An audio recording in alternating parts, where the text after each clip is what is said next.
what can the Y uniquely bring? What are the core capabilities that we bring? And with the brand of the Y, how can we partner in ways that really strengthen community? But again, doesn't have to be a one size fits all kind of approach. Wow. And I know you have a big, hairy, audacious goal, right? I do. What I is that? do. We want to be the most relevant community facing and serving organization in Atlanta.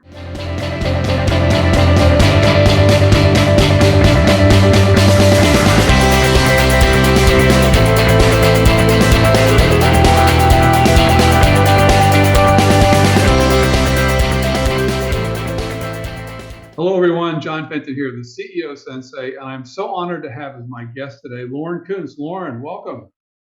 Thanks, John. Thanks for having me.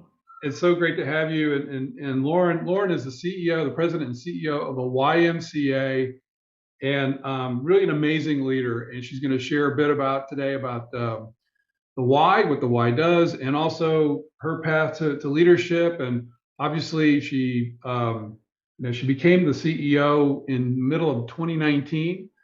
And so her first opportunity to be the leader of the organization, she obviously had to deal with the pandemic. That's a lot of people have been dealing with, and we're going to talk about that today and a whole lot of other great stuff. So, Lauren, are you ready to get going? I am ready. Awesome, awesome. Well, Lauren, we met, I guess about 3 years ago, roughly, and I was always impressed with your leadership and who you are as a leader. And I wanted to share with people and give you a platform to share who you are and share more about the YMCA. And can you tell people listening and watching, what is the YMCA? I mean, a lot of people might think of the song from the 70s, right? Right. And maybe that's all they know about it, or maybe they visited a Y at one time or were a member one time. But tell us more about the YMCA and the mission of YMCA. Well, thanks, John. I think the why is misunderstood. I think that a lot of people think that they know the why, and usually someone thinks about the why based on their personal experience. So whether they learned to swim at a Y or they're a member at a Y, but most often what I find is that most people don't really understand the depth of programming and the scale of programming that we're doing to really fuel our mission, which is to build healthy mind, body, and spirit. So here in Metro Atlanta, people may not be as aware of the early childhood work that we do. We're the largest provider of early childhood in the state of Georgia, focusing on low-income communities. A huge after-school and out-of-time summer provider for working families, especially those who really need the Y to be able to work. And we provide financial assistance for all of our youth programs, our teen programs across adults and seniors. So, I've been saying since I came to the Y in 2012 that I'm on a mission to eradicate the phrase, "I didn't know the Y did that." I'm still working on it, but hopefully I'll be able to say that at some point. Well, that's really good. So obviously you came up through the ranks. You joined the Y, I think, in 2012. So you've been there about 9 years, right? And Yeah. was elevated to came to the development side, which is the revenue generating side of the business, right? And through the ranks there, in 2016 became an executive VP with the company or the organization. And the Y really is a business, right? Mm-hmm. Yeah, it's really pretty complicated. I think not many people really understand how kind of nuanced the model for a successful Y is. You really have to have a strong earned revenue at the heart of the model. You've got to have strong membership numbers. You have to have strong program numbers. And then we, receive state and federal grants, especially around our early childhood, our food-based work. And then we receive philanthropy, and a lot of that is to provide that financial assistance for individuals and to subsidize programs. So it's that unique blend that allows us to, not only open the doors and turn the lights on, but to really invest in the most vulnerable in our communities to help them gain skills and be empowered. So it's a really great model. Really good. And so let's take you back a little bit into a pivotal moment. And I love to talk with CEOs about defining moments in their lives. And for you, I think it's pretty obvious there's one that happened. First of all, becoming the CEO of the organization in July, I think 2019, and then take us back to March 10th or March 13th. what you were facing then as the why and what was going on around us in our society. Yeah, I'd been in the role for about 8 months, and we had a lot we were trying to accomplish pretty early on. Very kind of aggressive agenda. Obviously, doing a lot of listening, but there was a lot that we were focusing on in terms of culture change and shift, and really, moving all of our team members to kind of thinking about how they created value every day. Really focused on a hospitality mindset.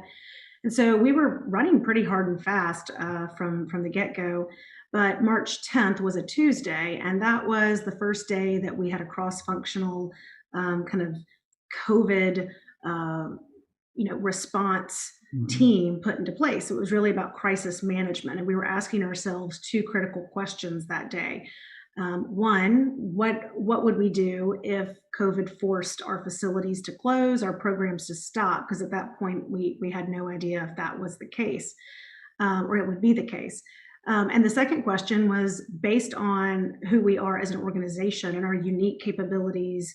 Um, what could we provide to the community that was missional, that would be in response and relief for COVID? And so we launched that meeting on a Tuesday, and we went on. That same group met every day at 4 p.m. from March 10th through the end of June, including on weekends. Things were happening so quickly, and we were having to respond to them and stand up programs in real time, that those meetings became really the fuel that was driving us forward. By Friday, March 13th, just 3 days later, all of our early learning centers, we have 14 early learning centers, all of our after school sites, 50 after school sites closed based on in alignment with the executive order from the governor. And then within 3 days after that, all of our membership branches have closed as well. So we literally went from, the 10th, which was business as usual, to 7 days later, every single thing that we did as an organization was shut down. So, pivot is a really overused word in 2020 and now, but we didn't really have a choice. If we were going to be viable in the short term and, sustainable in the long term, if we were going to answer the call of our mission to build Mhm. healthy mind, body, and spirit and be responsive to community needs, we had to pivot right away. Tell me about how you were feeling in that time. What an interesting question. No one's actually asked me that before. I was,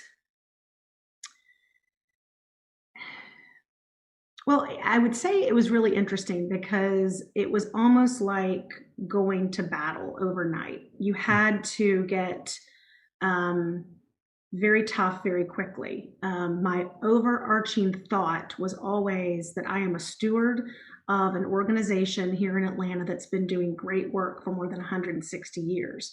And so I felt a tremendous amount of responsibility to steward the organization through what was one of its darkest times financially, and to ensure that it was stronger on the other side and positioned for growth and relevance. So for me, I would say I was feeling a tremendous amount of responsibility. Yeah. Now, how did you, obviously you pivoted, you shifted, you did some amazing things. Tell everybody what it is that you and the organization did to respond. Right. So as all the doors closed, we landed on that second question of what would we do to respond to the pandemic that we could uniquely offer. And we landed on two areas. The first one was we have been in the childcare business, whether it's early childcare or after school or summertime childcare, since for 50 years. So we have a unique ability to understand that business. We have strong relationships at the state level around licensing. And so we were able to open up emergency childcare for frontline COVID workers within about 2 weeks of closing our doors. And kind of by the time it was all up and running, we had 7 locations that we ran through March, April, May, and we're serving, up to about 1,000 kids. And so that was then morphed with all these same safety protocols. We were really early on into, use of PPE, social distancing, hand washing. We Right. jumped in and learned it right away, and there was Right. so much uncertainty out there in terms of the advice you were getting. And then the other thing that we did was we took all of our facilities, which were closed, and we effectively turned the parking lots of all of our physical assets around Metro Atlanta into a massive food distribution network. And we worked with 65 different, you know, local governments, churches, food banks, and over the course of March till the end of 2020, we served more than 600,000 meals at one of our YMCA's. That's so important. I mean, there's still people out there that are suffering and food insecurity for a lot of people, including children, and being able to get nutritious meals to people is really, really an important thing that sometimes we don't think about. Sometimes we have our own lives to live and we have enough food on the table, but there are some people that do not. And I think at the Y, that's something that we are very aware of. You know, the beauty of the Y is that you have no idea when you're at a Y or in one of our programs who's there on scholarship and who's not. And so what I love about the Y is that it truly is a place that everyone belongs. And so, you know, it was really critical for us to ensure that the families and children and those in the communities that you know, people were losing jobs just day after day, that we were stepping up and reaching new people that we hadn't reached before through these types of programs. Certainly a big part of your business is generated by the user fees, the membership fees, right? So Yeah. obviously took a huge hit, I assume, in that regard. Tell me, were there some things you guys did differently around addressing, helping your members? Yeah, that was that first question, right, in that meeting that we were really thinking about. What happens if our doors close? How will we Right. create value for our members? And so we immediately kind of moved a group of folks within our organization into online content creation. And so we started, you know, we banded together with a number of other Ys around the country and started creating really high quality wellness content that we were offering at no cost to our members. We were offering educational resources, all sorts of links and information that were germane, kind of especially, you know, given where we were in each phase of the pandemic. That newsletter, that digital newsletter, basically launched the day after we closed our doors, and we sent it every single day until the end of summer. Then we moved it to 3 times a week. So, you know, going from not having online wellness content or a digital library or live streaming classes to the next day doing all of that. So that was a huge thing. But we knew even with offering that, with our doors closed, we weren't going to be able to, you know, retain all of our members. That's just, you know, but that's something we know. We ended up losing 50% of our membership revenue in 2020. It was extremely tough. And we were able to basically, even though we lost 50% of our membership revenue, which was 25% of our 2020 operating budget overall, we actually ended the year in the black by a little bit. And that was because we, you know, really focused on some expense management measures. We, you know, renegotiated all of our vendor contracts. We did a new debt structure vehicle with our bank. We were just very aggressive about expense management. We also raised, you know, quite a bit of money from the philanthropic community to fund those childcare and food-based programs so that they weren't kind of taking away from the dollars we needed to, you know, pay our staff and open our facilities back up when executive orders allowed us to do that. Right. Well, that's really amazing that you're able to pivot, as you said, a much used word these days, pivot and adapt and really come out in the black. That's really an amazing feat, honestly. And especially in the business that you're in. So, you know, there are lots of things that happen throughout the course of our lives, and we're tested in many different ways. What do you think? Let's talk about you for just a minute. What do you think gave you the ability to step in and lead in this pressure cooker situation? What character traits or what skills have you developed throughout your career that have enabled you to lead the way you've been leading? Thank you for that question. Again, not one that I'm asked very often. I would say that I'm tremendously resilient. I have what I kind of refer to as like an internal pilot light. And so I'm extremely driven. I'm extremely goal oriented, but I'm also very empathetic and very altruistic. And so,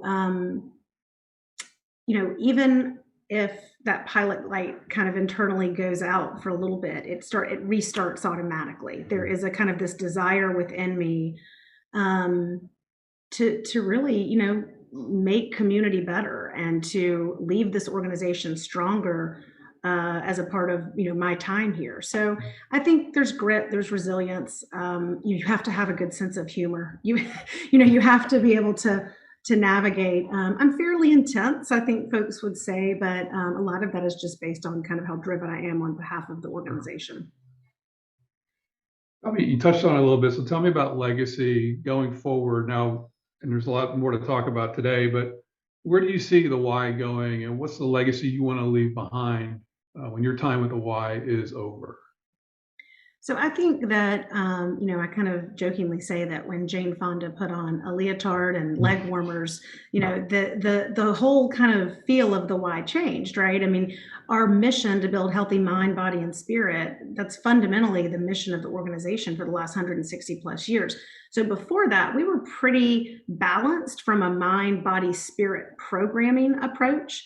But when kind of everybody focused on wellness, that was an opportunity for the organization to bring in funding that really maybe had not been there in that same way before. And so a lot of our programming really leaned towards that. Not all of it. As we've talked about, a lot of our youth-based programming is really ramped up, education. But I think what I'm trying to do is make sure that as we look to the future, that our programming and the way that we serve communities is balanced around a holistic wellness around mind, body, and spirit, and making sure that we're really living our mission through the lens of 2021 and what does that look like going forward. I'm very focused on, um, moving kind of from an operational mindset to a hospitality and customer service mindset. I think, of course, we have to open and close the doors and turn on the lights, but to me, that's table stakes. Every single one of our employees and our team members needs to be in the customer service hospitality business because we are a people facing organization. People come to the Y, and the people that they connect with are our staff and other members. And so it's really critical that we're, on hiring to that, onboarding to that, training to that, evaluating to that. So I would say, for me, I want to make sure that I want the Y to be known as like the Chick-fil-A of the wellness or education space. I want people to be, wow, when I go to the Y, I have the most unbelievable experience. Their customer service is just unbelievable. So that's what I want. That's what we're going towards. I think the other thing is, really helping people understand that the Y is not just one size fits all.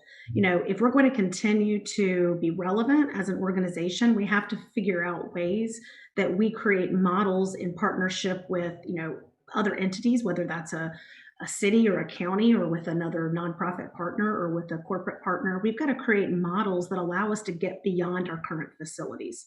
So kind of express YMCAs or standalone programming YMCAs or Ys co-located with other organizations. So I think it's just really, really important that we're thinking about, again, what can the Y uniquely bring? What are the core capabilities that we bring? And with the brand of the Y, how can we partner in ways that really strengthen community, but again, doesn't have to be a one size fits all kind of approach. Wow. And I know you have a big, hairy, audacious goal, right? I do. What I is that? do. We want to be the most relevant community facing and serving organization in Atlanta. And to me, that's not something that we do alone. That's only possible when we partner with others, when we partner with our volunteers, when we partner with our members and program participants, when we partner with other nonprofits, when we partner with the corporate community. I have no interest in the Y kind of going it alone. I think we Right. have to be very focused on strategic partnerships and alliances that move the mission and the work of the organization forward. Good. So I know you're keen on culture. Tell me about culture and culture shift and your ideas around culture, because I think culture is very important, and I'd love to hear your thoughts about that. So, I think when the why really exploded, let's say in the 80s and 90s, and we were seeing whys, whether it was here in Atlanta or all around the country. New whys are just being built, every year kind of thing. And so I think there was a real focus on that kind of operational. You came into the why, you learned how to run a why, and that was the path. I think, as a society, as we have shifted to more of an experience based, that's what we're looking for, right? Our experiences, and with the digital footprint, relying on a facility only or a facilities first approach is not going to put us in the best position. So we have to determine, what can we do in our facilities? What can we do in taking programming out into communities? And so one of the things that I, tell our staff every day is, you really, every single day, we each have to be creating value. And we have to be focused on creating unique and special experiences for those we serve. And I think you've got to be really direct. What does that mean? It means look someone in the eye. It means smile. It means ask them how they're doing. This is not rocket science, but it is challenging when you have an organization that has multiple program lines, multiple geographic locations, different types of models, to get your entire staff team on the same page as it relates to the training and the experience. So I'm really focused right now on this idea that we're one why. We are one why organization. We rise and fall together. If the pandemic showed us anything, it's that. There is not any one of our branches that would still be open if they were a standalone branch. They needed one another, and they needed the association, and we needed them. And so I think I'm really, really focused on, what does it mean to be one Y association, completely and totally focused on hospitality and customer service. Wow. You mentioned, I heard you speak once recently about an event that happened. And we've been, as business leaders, we've been faced with a lot of different things in a society, right? A lot of different things happening with COVID, and, different cultures and race and all these things that have bubbled up and come to the forefront for the last year or so, maybe even longer. And you mentioned something about Ahmaud Arbery and sort of how it struck you and how it impacted you. Tell me more about that. So I grew up in South Georgia, went to high school in Brunswick, Georgia. And, I think being in the nonprofit realm, I probably have a lot more exposure over the course of my career into understanding some of the systemic challenges that are based on race in America and in Atlanta. We see them up close and personal in this line of work. Especially when you choose very, very intentionally choose to work in, under-resourced communities. And so I think that's been something that I've been aware of, but it became a little bit more personal for me when Ahmaud Arbery was shot and killed while running in Brunswick, Georgia, in February of 2020, and when that video came to light. Because, even though I'm 20 years older than he was when he died, I felt like he was someone I would have known in high school. I knew the street he was running on, this kind of sense that these men were vigilantes going after someone they suspected of something with no proof, and ended up, killing him, shooting him, murdering him. And something about that just struck home because it was in the place that I grew up. And it just felt like this is completely, we have to speak up, and we have to ensure that, the laws are in place around something like this, the act or the law that they use, which was the citizen's arrest.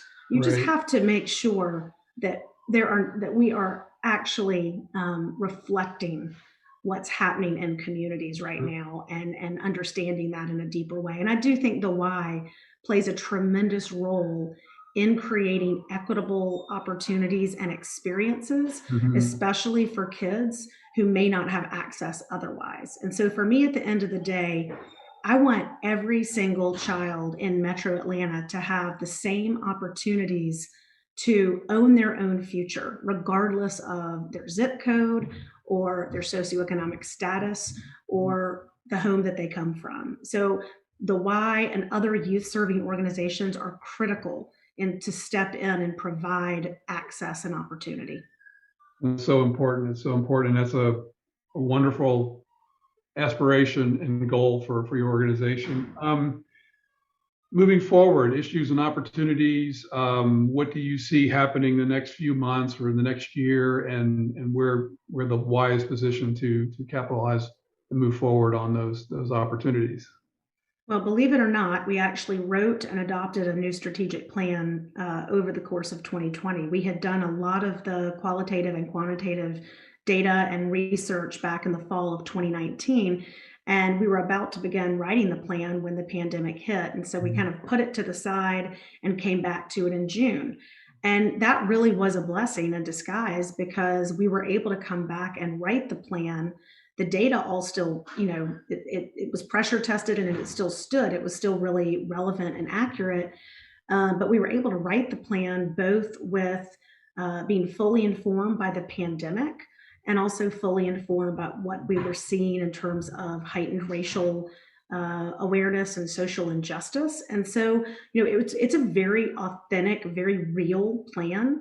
And so I'm very excited about that. We're really focused, like I said, on that balance of programming around mind, body, and spirit. We're really focused on looking to the future to ensure that that our programs reflect and mirror what the communities actually need. We need to be asking ourselves that constantly. Is what we're providing what the community wants? Is it what the community needs? So the onus is on us to, while never stepping away from our mission to build healthy mind, body, and spirit, to ensure what we're providing and what we're doing is aligned with that and with critical community needs that are happening right now. That's wonderful, Lauren. I've just been so impressed by you as a leader, and I want to thank you for spending time with me today and with the people listening and watching. Final thoughts on the why? I think I'm bullish on the Y. I think if we saw anything in the past year with the pandemic, it is how agile and adaptable and how quickly this organization can evolve. I often say that maybe before the pandemic, we were moving like an ocean liner and we were forced to begin to move like a speedboat. And there's something really freeing about that, about the idea that you don't have to write a white paper on why you need to shift. Sometimes you just need to ship the product and perfect it as you go. So I think that's really emboldened us to think about the essential role that we do play as a community anchor institution across all communities that we serve, and to really think about how we can be responsive while maintaining a strict fidelity to the mission. Great. Well, Lauren, again, thank you. And how can people reach out to you or to the Y to get more information? What's the best way they could do that? Well, you certainly can always go to ymcaatlanta.org. And that's a great way to find out more. And I certainly can provide a link for my email as well. Okay, great. We'll put all that in the show notes. Lauren, you have an extensive bio. We're going to put that in the show notes. I didn't want to spend time just kind of going through all that stuff, but you're an amazing leader. And the Y is so relevant today, and it's so important. And you have such a major impact across multiple parts of our community in the Atlanta area. And so I want to acknowledge you for that, acknowledge the Y for that. And it's been a pleasure to have you on with me today. Well, thanks, John. I think that Atlanta and the state of Georgia and certainly the whole country and world are looking for leadership right now. I think we need bold, caring leaders. And I want to thank you for the work that you do in helping CEOs and other leaders continue to develop so that we can have the communities and societies that we all want. Thank you so much. I appreciate that. So everybody, again, check out the YMCA.org, my YMCA Metro Atlanta or YMCA YMCAAtlanta.org. Right, .org, and find some great information there. Again, Lauren Koontz, President and CEO, MBA, an amazing leader.